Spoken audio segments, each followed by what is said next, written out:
Well, here we are coming back from Fall Brawl number 6. We brought 2 cars there. This is a 2003 newer Crown Vic.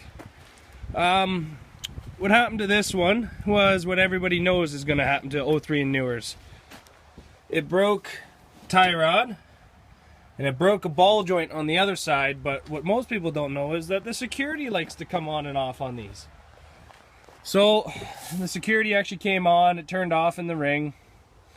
We were able to get it fixed, but by that time we were out of time. It drove on the trailer, but with the shitty steering and the broken tie rod, it didn't really want to go on the trailer very well.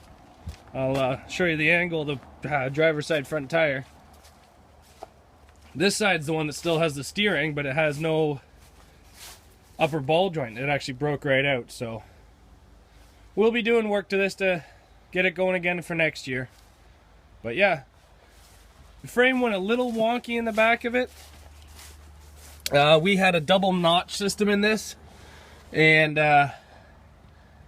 the driver's side kind of went outward, but it did bend up at the notch, which was right there. Then you can see the frame bent up, and then the passenger side actually bent on a 90-degree angle inward, which was still coming up, but the back end went good. But we use the back end a lot. But yeah, the front set off the security and basically put us out right there. So we'll tear it apart, see how it goes.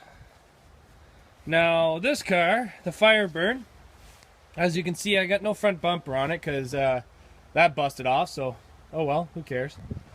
Steering's still there. What happened was the motor got hot and didn't like what was happening.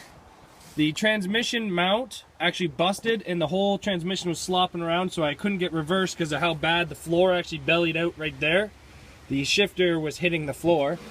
And if you notice, my seat is much lower than what it was when I went in, because the whole floor ripped out of the car.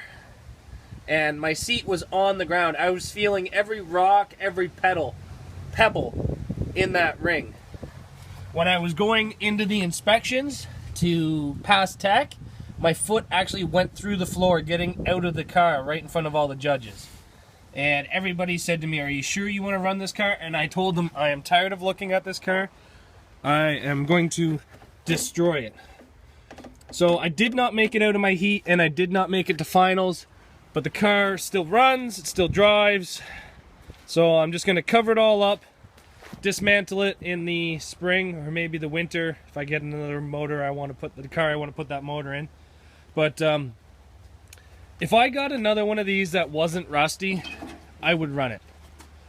But I would use a much different motor choice. I would use like a 3.8 out of a Firebird, or even like a 4.3 or a 2.8, all GM products. I'd stick away from the Fords.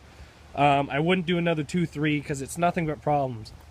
Rear frame looks like it's going down, but it's not. It's actually still straight. I dimpled that frame pretty hard, and it didn't even really move in there. But I would like to if I did another one of these, I like how I did the top. Top went exactly how I wanted it. I pre-bended a little bit more on the hoist. The rear trunk lid, way inside here, actually did come in and touch the gas tank protector, so it did move in 2¼ inches. My back window bar did push up on the back roof a little bit. T-bar did nothing, did no movement, but mostly just the floor and the motor is what took me out. The floor kind of scared me because I was riding on the ground. Like I could barely see over the doors near the end of the derby. But this car was just way too rotted to enjoy it. But if I get another cleaner one, I will definitely run it again.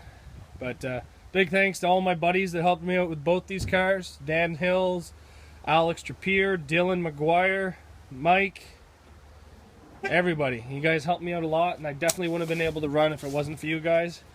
And look who else is out here helping take it apart. Big thanks to Cassandra as well.